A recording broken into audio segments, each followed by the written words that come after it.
네, 오늘도 함께 하나님께 예배하는 우리 청년들에게 하나님의 귀한 축복이 함께 하시길 바랍니다. 우리 서로 함께 인사하겠습니다. 평안하세요. 인사하겠습니다. 네. 우리가 서점에 가거나 TV를 보다 보면 소위 성공했다는 분들의 이야기를 쉽게 접할 수 있습니다. 그분들이 말하는 내용은 주로 자신들이 살아온 시간을 되짚어보면서 자신의 성공담에 관하여 이야기하거나 혹은 힘들고 아파하는 사람들에게 충고하는 이야기들이 주를 이루는데요. 그런데 그분들이 하는 이야기 중에는 꼭 등장하는 에피소드가 있습니다. 그것은 자신들에게는 과거에 이러이러한 어려움이 있었는데 이 어려움을 자신의 재치와 기지로 잘 극복해서 지금의 이 자리에 오르게 되었다는 겁니다. 그러므로 위기는 절망이 아니라 한 단계 더 성장하게 해줄 수 있는 기회가 되니까 당신들도 나처럼 살아가십시오 라는 이야기들, 즉 위기를 극복한 것에 관한 일화들이 꼭 등장을 하는 겁니다. 어떤 대학 교수님은 요즘같이 취업도 안 되고 뭐든 해보려고 해도 잘 안 되는 이 시대의 청년들을 향해서 너희들 아프니까 청춘 아니니? 라는 책도 쓰셔서 아주 빅히트를 치기도 했었습니다. 이러한 책들 혹은 TV 매체를 통해서 나오는 사람들의 성공담이라든가 혹은 희망을 주고자 하는 말들을 들으면 여러분들은 어떤 생각이 듭니까? 마음의 감동이 오시고 절망적인 상황의 희망으로 좀 바뀌던가요? 저는 성격이 좀 모나서 그런지는 몰라도 이분들의 말이 별로 그렇게 위로가 되지는 않았습니다. 소위 성공한 사람들의 성공담이라든가 힘을 준다고 하는 책들을 읽다 보면 읽을 당시에는 굉장히 마음에 힘을 주는 것 같고 때로는 무릎을 탁 치는 그런 말들이 있어서 감동을 주는 경우들이 있었습니다. 하지만 다시 힘겨운 삶의 현장으로 돌아와 보면 그러한 감동은 금세 잊혀지고 어느새 똑같이 어려운 현실을 살아가고 있는 나 자신을 발견하기 때문에 몇 번 듣다 보면 결국엔 그게 그거 같고 나중에 가서는 그렇게 마음의 힘도 잘 안 되더군요. 그리고 그러한 분들의 말이 저에게 잘 와닿지 않았던 이유 중에 하나는 사실 실제로 그분들의 실생활을 들여다보면 자기 자신도 온전히 치유가 되지 못하고 회복되지 못한 채 그런 이야기들을 하는 경우가 많이 있어서 저는 그런 부분에서 별로 이렇게 신뢰가 가지를 않았습니다. 일전에 뉴스를 보는데 인간의 탈을 쓴 짐승과도 같은 아버지에 관한 이야기가 나왔습니다.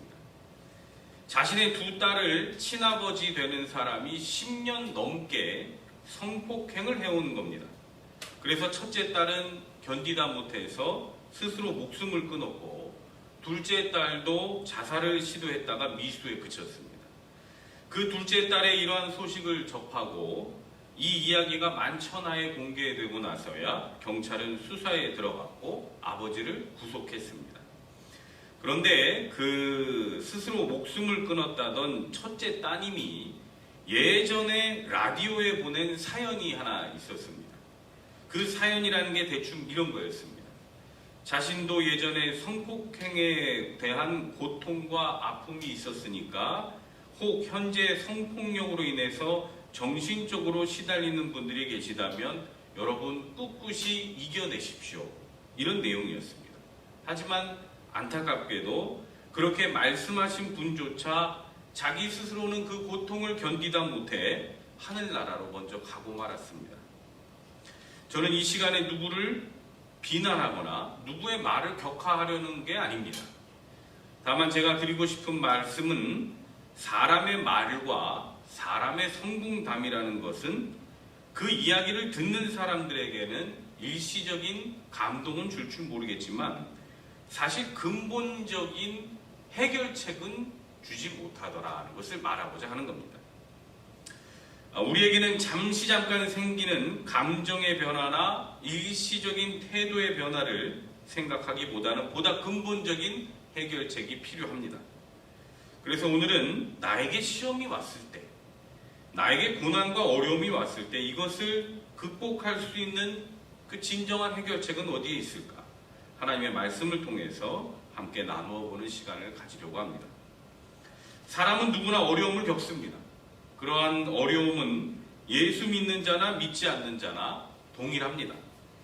예수 믿는 사람이든 믿지 않는 사람이든 모든 사람들은 경제적인 어려움, 가족 간의 어려움, 혹은 기타 수없이 많은 개인적인 어려움을 겪습니다. 그런데 사람은 어려움이 찾아왔을 때, 힘든 일이 찾아왔을 때 그 사람의 진정한 모습이 드러납니다. 여러분, 믿음 있는 사람들과 믿음 없는 사람들의 차이가 언제 드러나느냐? 고난이 왔을 때입니다. 시험이 왔을 때, 그때 믿음 있는 자와 믿음 없는 자가 구분이 됩니다. 어떤 차이가 나는가? 찾는 게 다른 겁니다. 해결 방법을 찾을 때 어디에서 찾느냐가 다르다는 것이죠. 믿음 없는 분들은 어려움이 찾아올 때 무엇을 찾습니까? 술을 찾습니다. 사람을 찾고 돈을 찾습니다. 도박을 찾고 마약을 찾습니다. 자신이 처한 이 어려움을 잠시나마 잊게 해주는 그 무엇을 찾습니다. 그래놓고 근본적인 것이 해결되었다 착각합니다. 하지만 우리가 잘 알다시피 이것은 잠시 잠깐 고통을 잊게 해줄 뿐 진정한 해결책은 아닙니다. 믿음 있는 사람들은 시험과 고통이 왔을 때 이렇게 일시적인 회피를 얻을 수 있는 방법을 찾아가는 게 아니고 근본적인 것을 바꿀 수 있는 방법을 찾아갑니다. 그게 무엇이냐? 하나님 말씀을 찾아가는 겁니다. 히브리서 4장 12절에 기록된 대로 하나님의 말씀은 살아있고 활력이 있어서 좌우의 날선 어떤 검보다도 예리하여 혼과 영과 관절과 골수를 찔러 쪼개기까지 합니다. 이 말씀을 통해서 근본적인 것까지도 해결해 주시는 하나님 앞에 나아가는 자들이 믿음 있는 자들이라는 겁니다. 마음속 깊이 박혀있는 쓴 뿌리까지도 제거해 주시는 그 하나님 앞에 각박한 심정을 내놓는 자들이 믿음 있는 자들이라는 겁니다. 왜냐하면 믿음 있는 사람들은 문제의 정답은 오직 하나님의 말씀 속에 있다는 걸 알기 때문에 그렇습니다. 그러므로 이 시간 말씀의 자리로 나오신 우리 청년들을 주님의 이름으로 축복합니다. 또한 온라인상으로 말씀의 자리로 나오신 우리 청년들을 또한 축복합니다. 욥이 하나님의 말씀을 듣고 시험을 이겨내고 아브라함이 하나님의 음성을 듣고 시험에서 이겨냈던 것처럼 하나님께서 말씀 듣는 우리 모두에게 능히 승리할 수 있는 힘을 주시리라 믿습니다. 우리는 시험과 고난이 찾아왔을 때 이렇게 질문할 수 있습니다. 하나님, 왜 하나님은 저에게 이런 시험을 주십니까? 하나님, 왜 이렇게 저를 힘들게 하시고 저를 가만히 내버려 두십니까? 하나님이 이유할 수 없는 어려움의 끝은 언제까지 가야 합니까? 우리는 이러한 질문을 하면서 속히 이 어려움에서 벗어나길 바라는데요. 이 질문을 하기에 앞서서 우리가 구분해야 할 게 있습니다. 그것은 사단의 시험과 하나님의 시험은 분명히 다르다는 겁니다.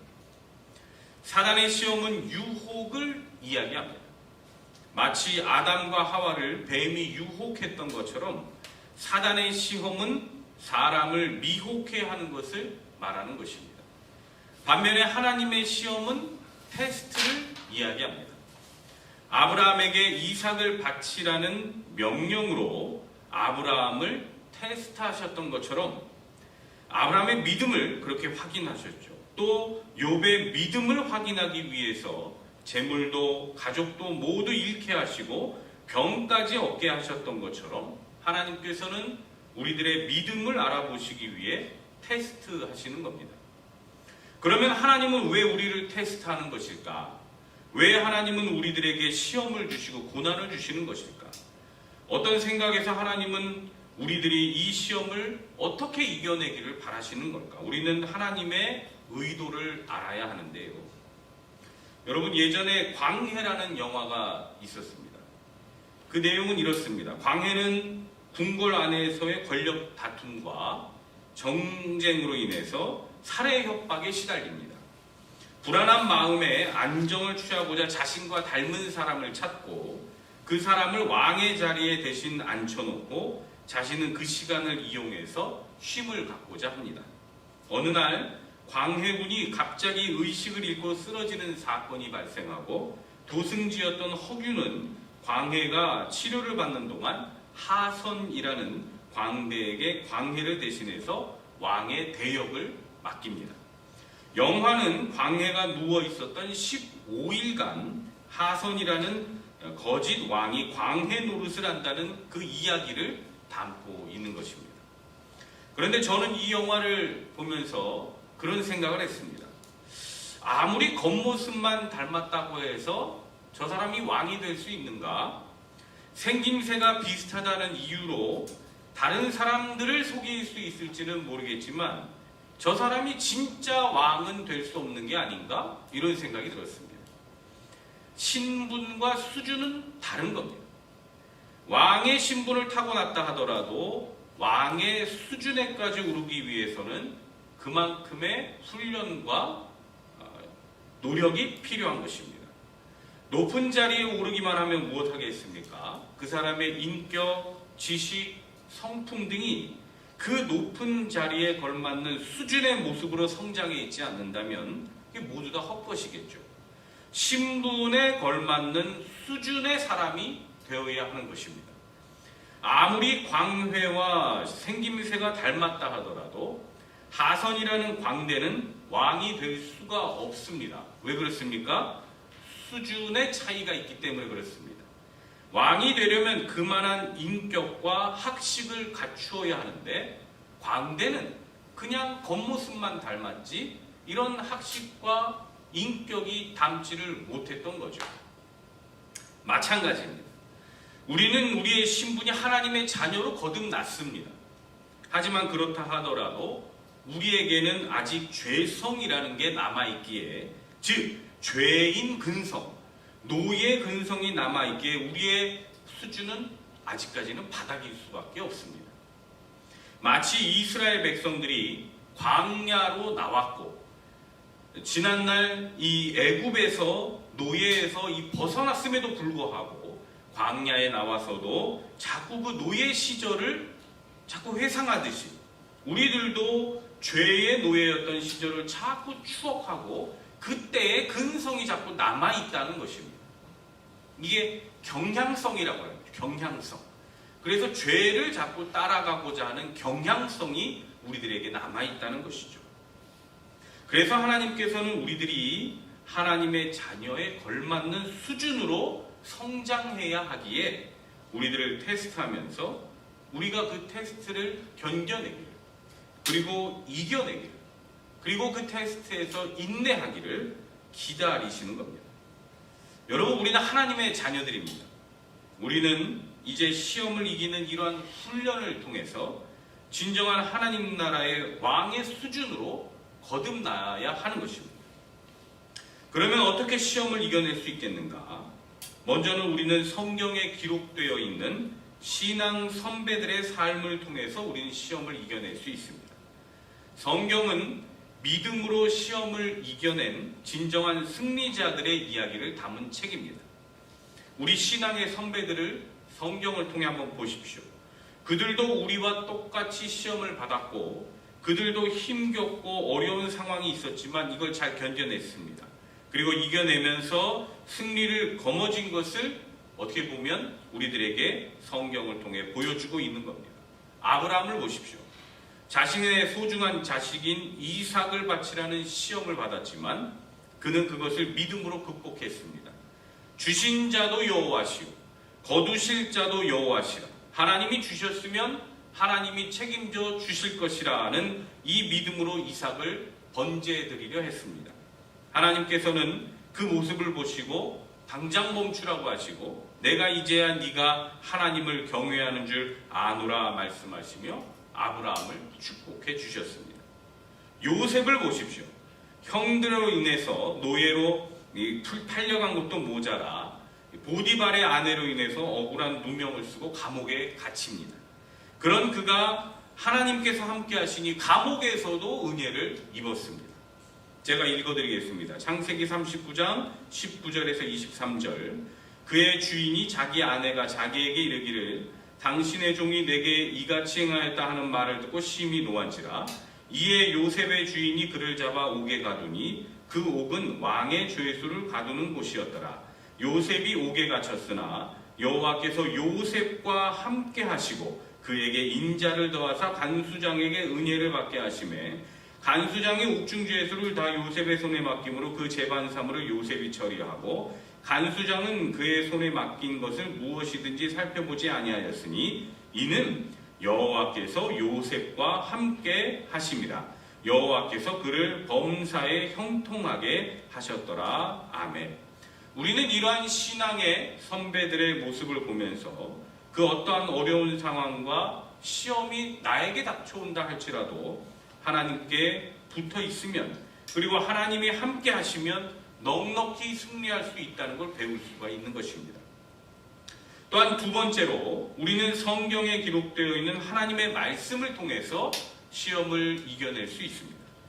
우리는 말씀을 읽으면서 신앙의 선배들이 어떻게 살았는지 그 삶을 보며 시험을 이겨낼 수 있지만 하나님이 말씀하신 그 말씀을 우리의 마음에 새김으로 시험과 고난을 이겨낼 수 있습니다. 우리는 시험이 오거나 어려움이 닥쳐오면 다음과 같은 말씀을 읽을 수 있습니다. 고린도전서 10장 13절인데요. 사람이 감당할 시험 밖에는 너희가 당한 것이 없나니 오직 하나님은 미쁘사 너희가 감당하지 못할 시험 당함을 허락하지 아니하시고 시험 당할 즈음에 또한 피할 길을 내사 너희로 능히 감당하게 하시느니라. 아멘. 하나님의 말씀은 심령 골수를 찔러서 쪼개기까지 한다고 말씀드렸습니다. 이 말씀을 그냥 얼핏 읽고 지나가면 이것이 내 안에서 그 효능을 발휘할 수가 없습니다. 이 말씀을 읽고 우리의 마음속에 되뇌이고 또 되뇌이면서 깊이 있는 묵상을 할 때 그 하나님의 말씀이 진가를 발휘하게 되는 것입니다. 이러한 하나님의 말씀을 읽다 보면 이것은 경험적인 건데 시험을 능히 이길 수 있는 용기가 생깁니다. 하나님께서 피할 길을 열어주시리라는 소망이 생겨납니다. 그렇게 내적 변화가 이루어지면 믿음이 성장하고 삶이 바뀌는 것입니다. 또한 우리는 예레미야 31장 16절 17절 말씀을 우리가 테스트를 받을 때 또 시험이 왔을 때 읽을 수가 있습니다. 여호와께서 이와 같이 말씀하시느니라. 내 울음소리와 내 눈물을 멈추어라.